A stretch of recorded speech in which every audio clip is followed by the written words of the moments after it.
많은 분들께서 독일 하면 일단 프랑크푸르트니까 프랑크푸르트만 보시고 다른 유명한 유럽 여행지에 비교해서 볼 게 없다라고 하시는 분들이 많으신데, 아무것도 볼 것 없는 프랑크푸르트라고 생각했지만 이렇게 주변 소도시들을 여행에 포함시킨다면 3박 4일도 충분하지 않을 수 있습니다. 이 코스대로 여러분들께서 여행을 하신다면 독일 여행의 만족도는 상당히 높으실 거라고 감히 제가 말씀드리겠습니다.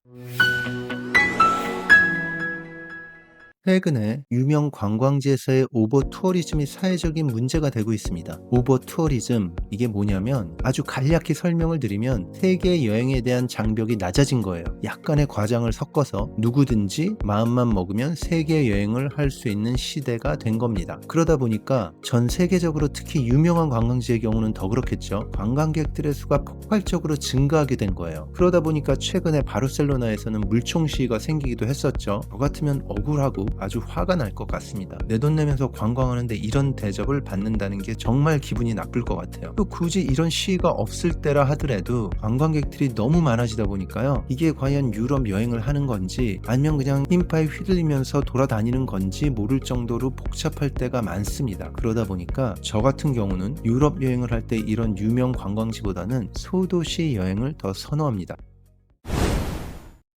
독일 여행하면 많은 사람들이 생각하기에 주변에 다른 유명한 여행지들, 예를 들어 영국, 프랑스, 또 스페인, 이태리에 비해서는 별로 볼 게 없다고 하시는 분들이 꽤 많습니다. 제가 보기에는 이게 반은 맞고 반은 틀린 얘기예요. 독일의 대도시를 방금 말씀드린 나라의 대도시, 그러니까 런던, 파리, 로마, 바르셀로나랑 비교하면 확실히 아쉬움이 많을 겁니다. 그런데 독일 여행의 핵심은 이런 대도시 여행이 아니라 소도시 여행에 있습니다. 여러분들께서 그런 대도시에서는 못 느낄 만한 중세 유럽의 느낌을 바로 여기 독일 소도시에서 느끼실 수 있는 거예요. 그래서 오늘 제가 짧게는 7박 8일 정도, 그리고 길게는 11박 12일 정도 되는 독일 소도시 여행 루트를 추천해 드리도록 하겠습니다. 제가 여행했던 코스를 기반으로 해서 좀 더 업데이트한 추천 코스고요. 이 코스대로 여러분들께서 여행을 하신다면 독일 여행의 만족도는 상당히 높으실 거라고 감히 제가 말씀드리겠습니다.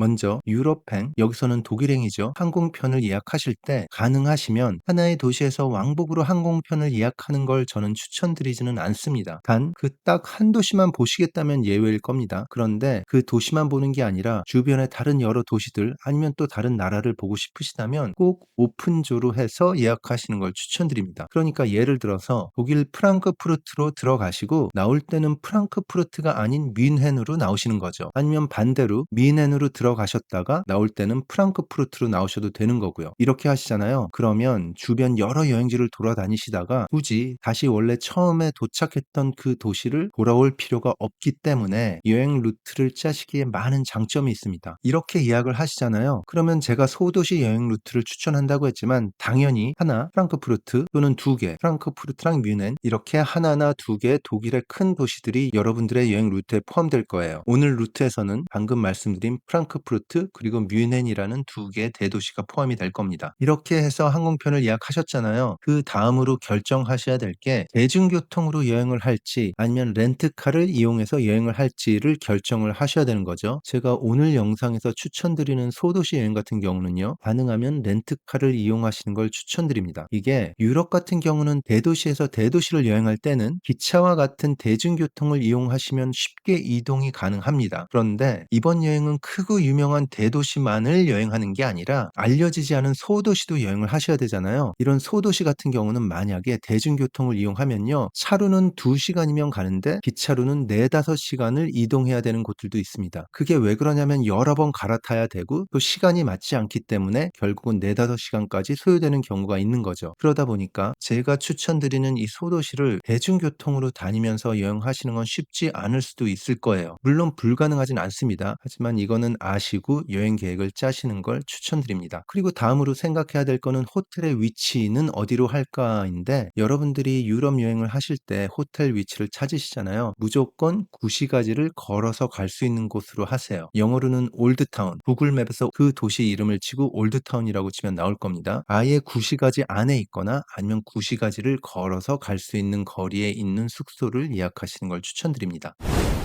여러분들과 제가 함께하는 이번 독일 여행의 시작은요, 프랑크푸르트입니다. 먼저 프랑크푸르트 같은 경우는 유럽을 많이 다녀보신 분들이 생각하시기에는 별로 볼 게 없다라고 하시는 분들이 많습니다. 그리고 그게 맞기는 해요. 파리, 런던처럼 화려하지 않습니다. 또 로마처럼 웅장한 유적들이 있는 것도 아니고요. 그렇지만 프랑크푸르트에서는 독일 특유의 차분한 느낌이랄까, 또 현대적인 건물들이랑 중세 건물들이 조화를 이루면서 독일 프랑크푸르트만의 특별한 느낌, 여기에 바이브를 좋아하시는 분들도 계십니다. 여기 프랑크푸르트에서는 여러분들의 전체 일정이 얼마인지에 따라 조금 다르겠지만 대략 짧게는 1박에서 아니면 2박 또는 3박 정도를 추천드립니다. 만약에 1박을 하신다면 너무 큰 욕심은 부리지 마시고 지금 인천에서 독일로 바로 들어오셨을 테니까 호텔에 짐 푸시고, 이때 가능하면 호텔은 프랑크푸르트 기차역 주변에는 잡지 않으시는 걸 추천드립니다. 요즘에는 아무래도 이 역 근처가 좀 위험한 곳으로 인식이 되고 있거든요. 그러니까 프랑크푸르트 중앙역 근처에는 하지 마시고요. 걸어서 레머 광장을 갈 수 있는 정도의 거리면 좋을 것 같습니다. 저 같은 경우는 아주 가깝지는 않았어요. 레머 광장에서 걸어서 15분에서 20분 정도 되는 거리에 있는 하이아트 계열의 린더 호텔 프랑크푸르트 암 마인 플라자에서 숙박을 했습니다. 객실 자체는 좀 오래된 낡은 느낌이 있긴 해요. 그런데 프랑크푸르트 시내를 가로지르는 마인강 바로 앞에 있어서요, 방에서 보는 경치가 정말로 아름답습니다. 도착하시고요, 체크인한 다음에 레머 광장으로 가셔서 독일의 목골 구조 건물들을 보고 또 분위기를 먼저 느끼시면서 꼭 시도하셔야 될 게 있는데, 독일 하면 맥주의 나라죠. 독일 맥주를 드시는 걸 추천드립니다. 근데 아무 맥주나 드시지 마시고 무조건 밀맥주, 일명 바이스비어를 생맥주로 식혀서 드는 걸 추천드립니다. 우리가 아는 보통 맥주는 보리로 만든 맥주잖아요. 그런데 이 밀로 만든 맥주는 여러분들께서 여태껏 맛보시지 못한 진정한 맥주의 맛을 느끼게 해드릴 거예요. 참고로 저 같은 경우는 독일 여행 첫날에 이 바이스비어를 마시고요, 그 다음부터 매일같이 식당에 가서 맥주 마실 때는 바이스비어만 주구장창 시켜서 마셨습니다. 독일에서 다녀온 뒤에도 아직까지도 독일에서 맛본 바이스비어를 잊지 못하고 있고요. 바이스비어 마시면서 안주로는 꼭 독일 소세지 구어스트를 같이 드시는 거 잊지 마시기 바라고요.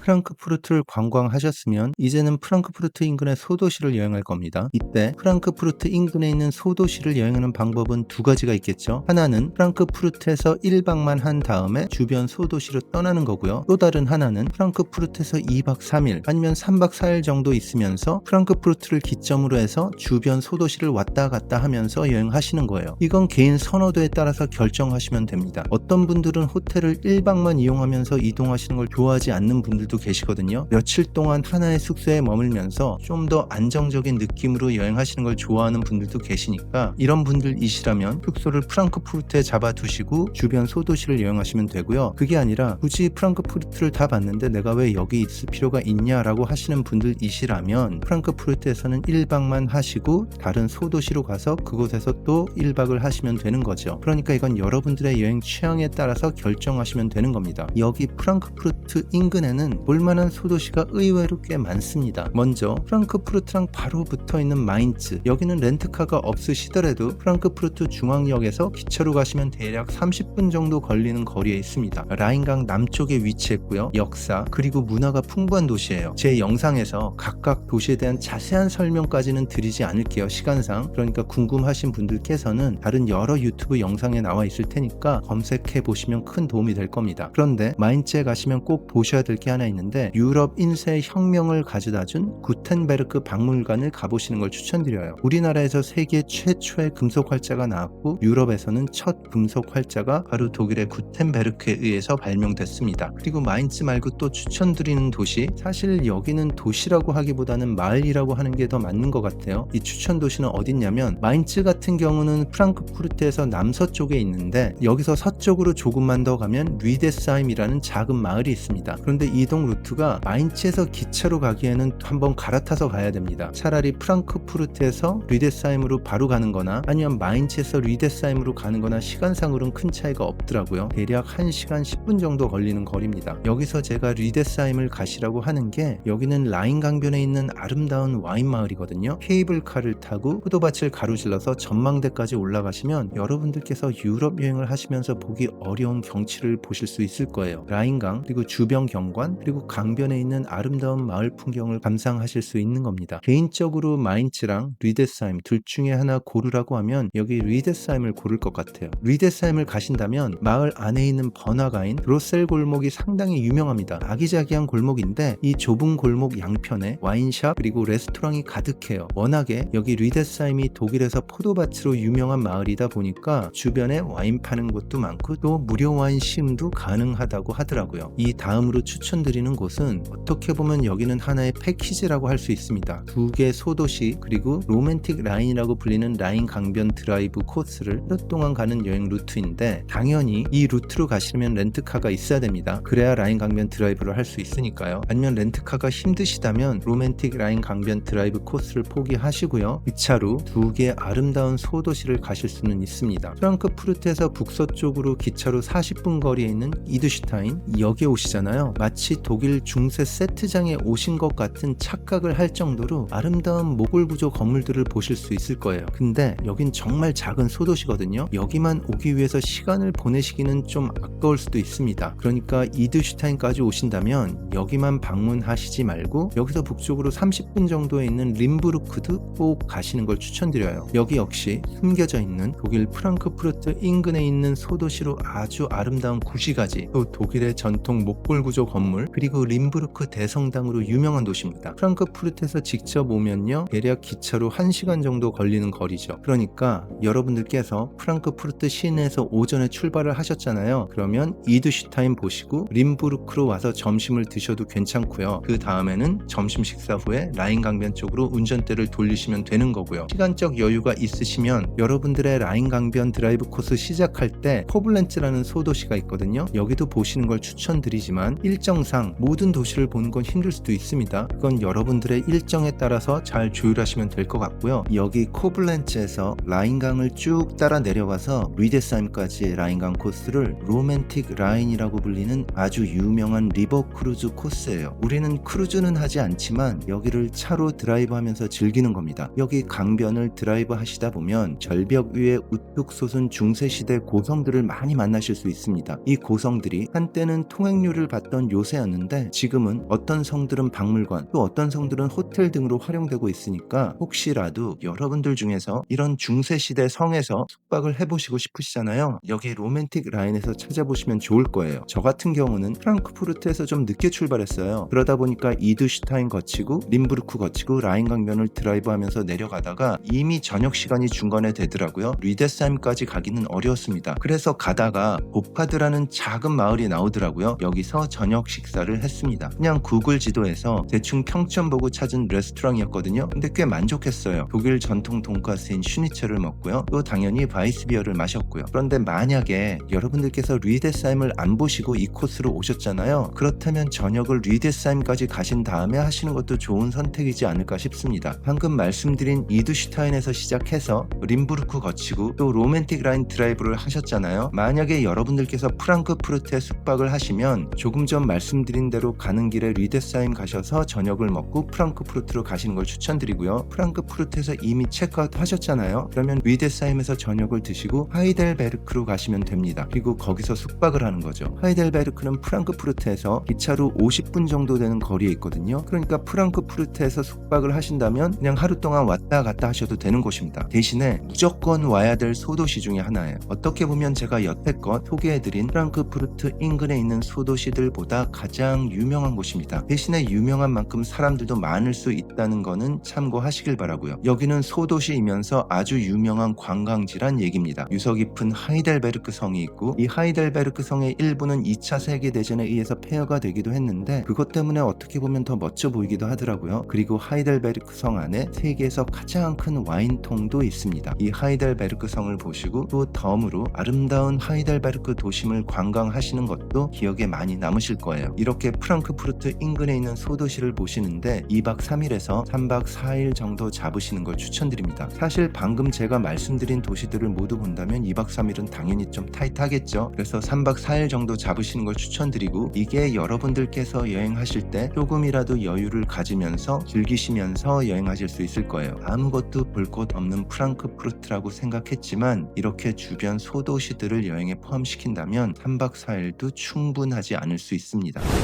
여태껏 짧게는 2박 3일 아니면 3박 4일 정도의 일정을 마치셨는데 하이델베르크까지는 관광을 하신 겁니다. 이 다음 우리의 목적지로는 로텐부르크 그리고 비르츠부르크예요. 먼저 로텐부르크부터 설명을 드리면 여기는 독일 16세기 중세시대 모습을 그대로 간직하고 있는 작은 소도시입니다. 모든 유럽을 통틀어서 손꼽으라고 할 만큼 갈만한 가치가 있는 곳입니다. 한 가지 여담인데 예전에 제가 아주 오래전입니다. 제 친구 한 명이랑 유럽 배낭여행을 간 적이 있어요. 그런데 중간 부분부터는 서로 가고 싶었던 곳이 조금 달라서 아예 찢어져서 따로 다니기로 하고 처음부터 그렇게 약속을 하고 시작한 여행이었습니다. 저는 그 전에 독일 여러 곳을 가봤었거든요. 그래서 이 배낭여행 때는 로텐부르크는 제 여행 코스에는 없었어요. 대신 그 친구한테는 시간이 된다면 꼭 가보라고 추천을 해줬었습니다. 그런데 사실 여기가 배낭여행객한테는 가기 좋은 코스는 아니거든요. 아무래도 교통편 자체가 쉽지 않으니까요. 그런데 그 친구는 내 얘기를 듣고 갔었더라고요. 사실 깜짝 놀랐습니다. 배낭여행하면서 여기를 가는 게 쉽지 않은데 갔었다고 하더라고요. 그리고 나서 나중에 모든 여행이 끝난 다음에 그 친구가 저한테 한 얘기가 이번 유럽 배낭여행 전체 일정 중에서 로텐부르크가 가장 좋았다고 하더라고요. 파리, 런던, 로마 이렇게 아주 크고 유명한 도시들도 다 갔습니다. 당연히. 근데 거기보다 훨씬 좋았다고 하는 곳이 이 로텐부르크입니다. 다른 여러 유명한 유럽 도시들 같은 경우는 물론 중세 건물들 그리고 거리들이 그대로 보존된 곳들도 많이 있습니다. 근데 여기는 차원이 다릅니다. 로텐부르크의 가장 큰 특징은요, 완벽하게 보존된 중세 성벽, 그 성벽 안에 있는 도시 자체가 그대로 보존되었다고 보시면 되는 겁니다. 오늘 소개해드리는 여행지 중에서 여기가 제 원탑이에요. 만약에 여러분들께서 여행을 좀 더 여유롭게 하고 싶으시잖아요. 그러면 여기 로텐부르크에서 이틀 정도 숙박을 하시면서 쉬시는 걸 추천드립니다. 물론 규모나 크기로만 보면 하루만 숙박을 하셔도 되는데 여기서 이틀을 숙박하시라는 이유가 로텐부르크도 여유롭게 즐기시고 주변에 있는 브리츠부르크를 보고 오시는 일정을 추천드리는 거예요. 화이트 와인이 유명한 이 비르츠부르크는요, 로맨틱 가도의 시작점이고요, 유네스코 세계 문화유산으로 지정된 레지던츠로 유명한 곳입니다. 혹시라도 여러분들께서 프랑크푸르트에서 출발하시잖아요. 하이델베르크 말고요. 그렇다면 여기 비르츠부르크에서 2박을 하시면서 로텐부르크를 방문하는 것도 좋아요. 참고로 비르츠부르크가 로텐부르크랑 비교해서는 더 큰 도시입니다. 그런데 만약에 저라면 둘 중에 하나를 고르라면 숙박할 곳으로 저는 로텐부르크에 숙박할 것 같습니다. 결국 여태까지 프랑크푸르트랑 그 인근 소도시 2박 3일에서 3박 4일, 그리고 로텐부르크랑 비르츠부르크에서 2박 3일 해서 결국 총 4박 5일에서 5박 6일 정도 계신 겁니다.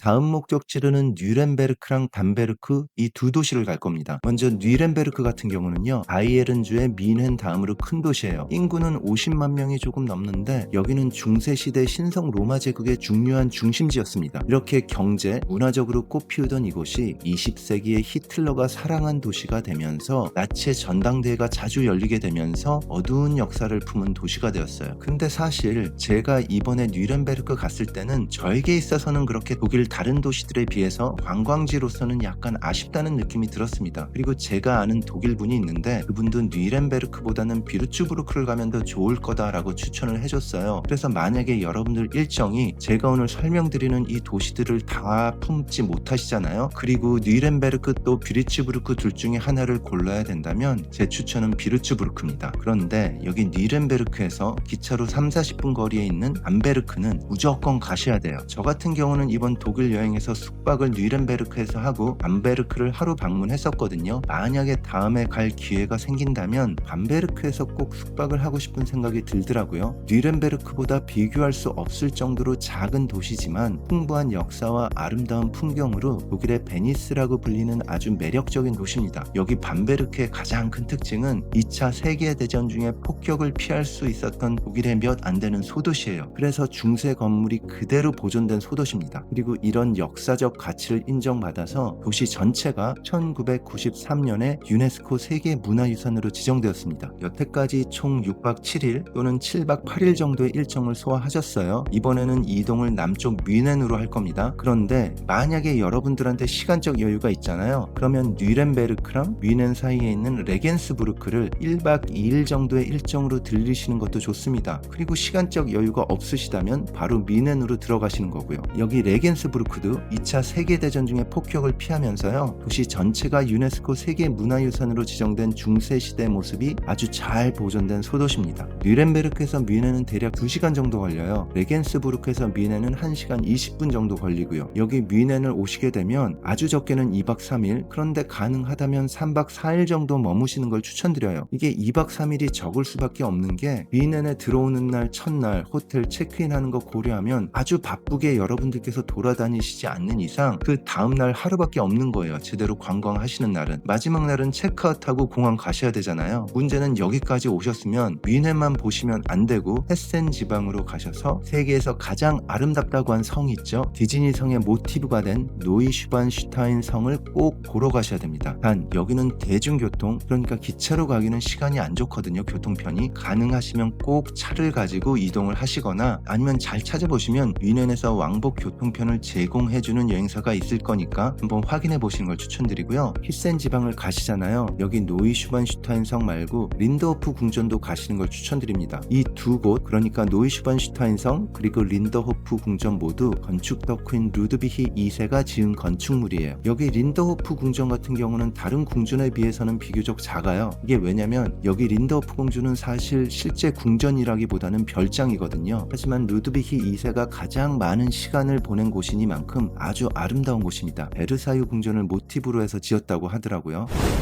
이렇게 하셔서 모든 일정을 소화하셨다면 적게는 9박 10일에서 길게는 11박 12일, 갈 때 올 때 비행기편 생각하면 길게는 2주 정도 되는 독일 여행 코스를 설명드렸습니다. 제가 오늘 보여드린 일정은 프랑크푸르트 인 그리고 뮌헨 아웃으로 해서 여행하는 일정인데, 만약에 여러분들께서 인 아웃을 모두 프랑크푸르트에서 하셔야 되잖아요. 그러니까 오픈조를 하지 못하시고 오신다면 오늘 설명드린 일정을 조금 변화시키면 가능하죠. 예를 들어서 프랑크푸르트랑 그 주변 2박 3일 또는 3박 4일 소화하시고요. 그 다음에 로텐부르크에서 1박 2일을 하시는 겁니다. 그리고 브류츠부르크를 지금 보지 말고 뉘렌베르크랑 밤베르크를 포함해서 2박 3일에서 3박 4일 정도 계시고, 그 다음에 뷰르츠부르크로 돌아오는 거예요. 뷰르츠부르크에서는 1박 2일 정도 하시고 그 다음에 프랑크푸르트에서 들어오는 겁니다. 마지막 프랑크푸르트에서는 1박 정도 하시는 거고요. 그러면 짧게는 7박 8일에서 길게는 9박 10일 정도의 일정을 만드실 수 있습니다. 대신 이 경우는 뮌헨이랑 히센 쪽 일정은 뺀 거죠. 많은 분들께서 독일 하면 일단 프랑크푸르트니까 프랑크푸르트만 보시고 다른 유명한 유럽 여행지에 비교해서 볼 게 없다라고 하시는 분들이 많으신데, 오늘 제가 보여드린 코스로 여행을 하시잖아요. 독일에 대한 인상이 많이 달라지실 겁니다. 오늘같이 이런 여행 루트를 보여드리는 영상을 만들면서 제가 최근에 독일 여행 갔던 기억들도 다시 생생히 나더라고요. 그러면서 마치 지금 내가 여행하고 있던 느낌도 들었고요. 아주 설레었습니다. 제가 이 유튜브 채널을 처음에 만들 때 오늘 이런 내용의 영상을 올리는 걸 상상하면서 만들었거든요. 근데 어쩌다 보니까 지금은 마일리지 쪽에 많이 치중된 영상들을 올리고 있더라고요. 아무래도 유튜브 채널을 운영하다 보면 조회수도 중요하거든요. 제 채널 같은 경우는 마일리지 사용하시는 분들께서 많이들 시청해 주시고 계시더라고요. 그러다 보니까 이런 영상을 올리면 조회수가 잘 안 나온다는 걸 알다 보니까 거의 이런 영상을 올리지 않게 되었었는데, 이번에 영상 준비하면서 다시 느꼈습니다. 여행 코스 짜는 게 너무너무 즐겁고 행복하다는 걸요. 가끔씩 이렇게 여행 루트 추천드리는 영상도 올리면서 방구석에서 여행하고 있는 느낌을 여러분들이랑 같이 느껴보도록 하겠습니다. 오늘도 영상 끝까지 시청해 주셔서 감사드리고요. 구독 신청, 좋아요, 알람 설정은 제 채널 성장에 아주 큰 힘이 되고 있습니다. 좋은 여행 되세요. 감사합니다.